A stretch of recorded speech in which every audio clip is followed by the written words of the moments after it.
Hubbard talked about packets. Everybody's got to come pick them up. We do have facility for having somebody pick up your packet or you picking up somebody's. That generally involves a signed permission slip and some proof that you actually know them, like a copy of their driver's license or something like that.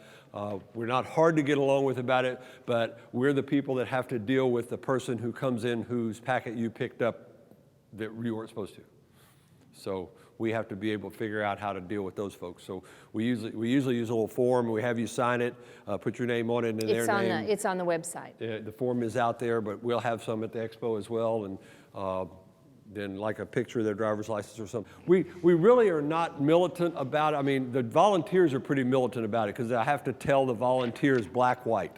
You can't tell them all this gray. You say, okay, if that's not this person, then here's what's got to happen. But if they come to me and say, you want that packet and you don't have whatever they're asking for, one of the first thing I'm going to do is I'm going to say, well, wait a minute. This is your husband or your wife. You have the same name. You have the same address. Here, sign this and go away. Yeah. Here we go. But we really aren't trying to be a pain about it. We're just really trying to protect keep somebody from just coming in and taking your packet and say, well, I was just picking her packet up. That's really all we're doing. So Hobbit and I, we'll be there at the expo when the expo is open, end to end. So if there's a problem, where we are is in registration. And so we get, by special dispensation from the goddesses over there, we have the power to do whatever we want to do. So if you have a problem, please be nice to the volunteers. Just come see one of us and we'll help you fix it. Yeah, and that's the other thing. If you go in and you have an issue, remember this person is a volunteer. They really just said they'd come down there and work for 3 hours, and they're doing the best they can. And we have some really great volunteers. Our volunteers are great. Don't get mad at the volunteer. Come find us. Yeah. And you can get mad at him. You can get mad at him. That's fine. Can't get mad at me, but you can get mad at him. Okay. But come find us, and we'll get it worked out. We very seldom have a problem that cannot be worked out in 3 or 4 minutes. So come see us, and we'll take care of it. Number 5 says, we're going to be peeling off clothes throughout the day, blah, blah, blah. What music do you recommend? Oh, no, excuse me. Where do you recommend we pin our race number? Hobbit already talked about where to pin your race number, okay? Think about what you're going to be doing in line of clothes. If it's cold at the start, but it's going to be warmer.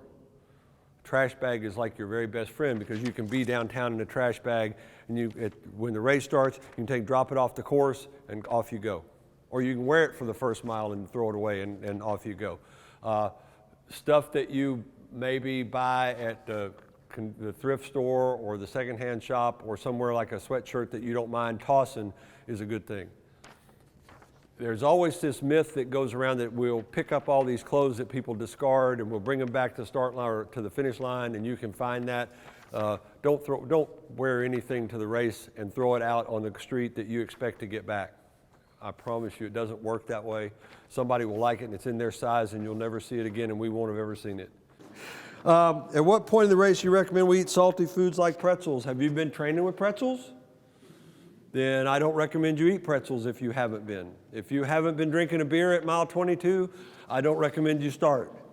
Okay, if you've been doing that, that's up to you. But the point of this question for me was nothing new on race day.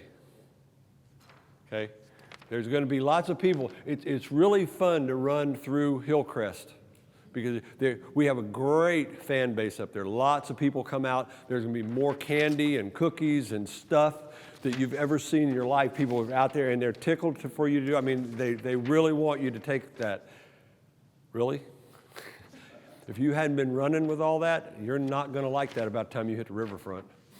You're going to be really unhappy.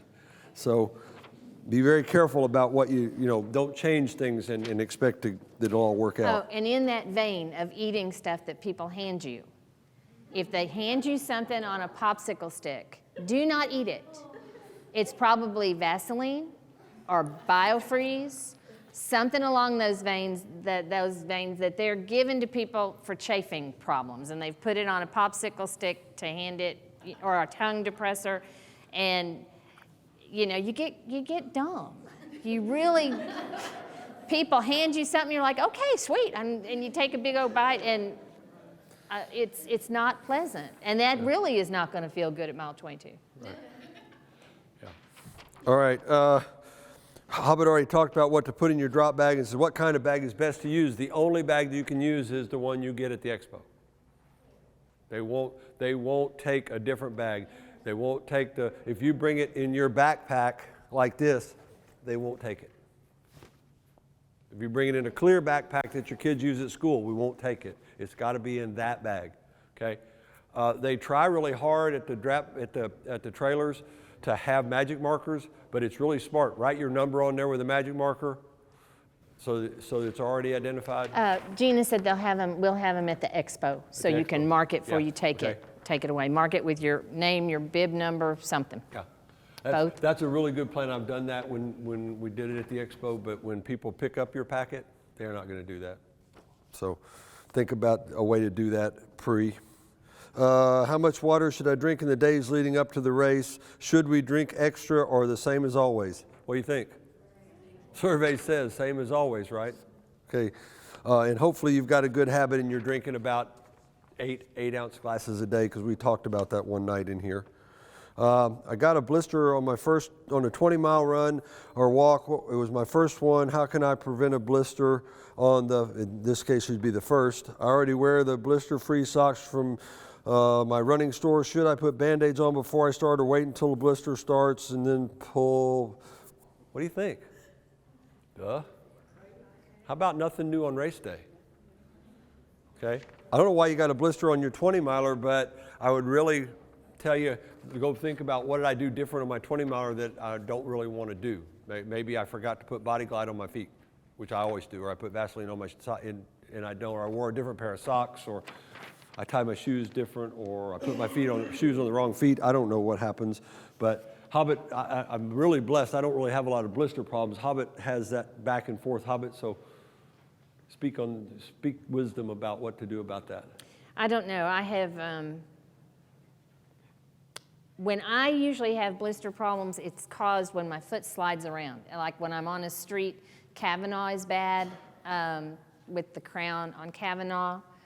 Coming down Lookout causes problems for me. And sometimes putting a blister Band-Aid on it makes it worse. It rolls up, and then when I get finished, I've got the huge blister. So I don't know. If you haven't worked with that, now Mike, we walk with Mike, and he carries moleskin, and he swears by it, but he uses it in training. When he feels a hot spot starting, he stops. He takes his shoes and socks off. He carries his scissors. He carries his moleskin. And then he fixes it all up right there. And God forbid that you should need to borrow some of his moleskin. And he'll go, well, I only have one piece left. Sorry I asked. The number one thing that all of us are bad at, well, most all of us are bad at it, we are, get plenty of rest. Most of you, especially those of you that are doing your first race, will not sleep well Saturday night. Let me just explain it to you. You will not. So me telling you, go to bed early Saturday night and get a good night's sleep for Sunday's race, not going to happen. But Friday night, you need to get a good night's sleep. Friday night's good night's sleep, 8 or 9 hours of really good sleep will get you through the race, regardless of what happens Saturday. And please don't stay out till 2 or 3 or 4 o'clock every morning, Monday through Thursday, and say, well, Tom said if I got a good night's sleep Friday, I'm good to go. This is the week where you really ought to make an effort to try to get 7 or 8 hours of every night. Whatever it is that's good for you, you need to make that effort. So sleep good, stay on your hydration plan, eat good, eat healthy, and eat a little bit smart, okay? And the last thing we've talked about a bunch of times, so I'm not going to bore you with it again, that's that whole business about I'm not nervous or anything. I just realize this is really going to happen. Like next weekend, it's really going to happen, next Sunday. And it's really going to happen rain or shine, whether it's cold or hot or raining or not raining or the wind's blowing or it's not blowing. About the only thing that's going to keep it from happening is if it lightens or if we have a tornado or some really untoward event. So, and I'm not anticipating that happening. We always just hope for the best and prepare for the worst. That's what we try to do. I can tell you, last year probably was about as crazy as it got. there has been one heck of a lot of work this year done to try to prevent some of the communication issues that we had last year from happening. And it's really amazing. You think you got everything covered, and then something like that happens, and the wheels kind of run off a little bit. And I can promise you nobody was happy about that, especially on the race committee. So we've worked really, really hard to try to make sure that if there is a problem, that we are better equipped to deal with it. So I'm really hopeful. I mean, we've done this a bunch of times. This is not our first year, it's not our second year. I'm really, I won't promise you it's gonna be perfect, whether it seems like it never is, always too hot or too cold, it's never just right. But the fluke of having a double storm come through right in the middle of your race is not something I expect to have to put up with every year. I mean, that's not our plan. So don't worry too much about the weather, just realize we're gonna run, and that's why we've run. That's why we've trained in the winter, and we've trained in the summer, and we've trained when it was raining. And you know, every year you always get the calls on Saturday morning, are we going, are we going? The answer is always yes, we're going. And real quick, if there are problems, this is the volunteer shirt this year. This will be out on the course. Hopefully it'll be warm enough that it'll be over stuff and not covered up by a lot of stuff. They all know, everybody that's out on the course, police, emergency people, security people, volunteers, they have a plan. If there is some kind of weather event or something untoward, find your nearest policeman, security, volunteer, and they can tell you what you need to do. If we need, you know, if it's something that is going to be an issue where you need to be told, oh, well, you need to go here, you need to go there, find this shirt, find a policeman. They all know what they're supposed to do.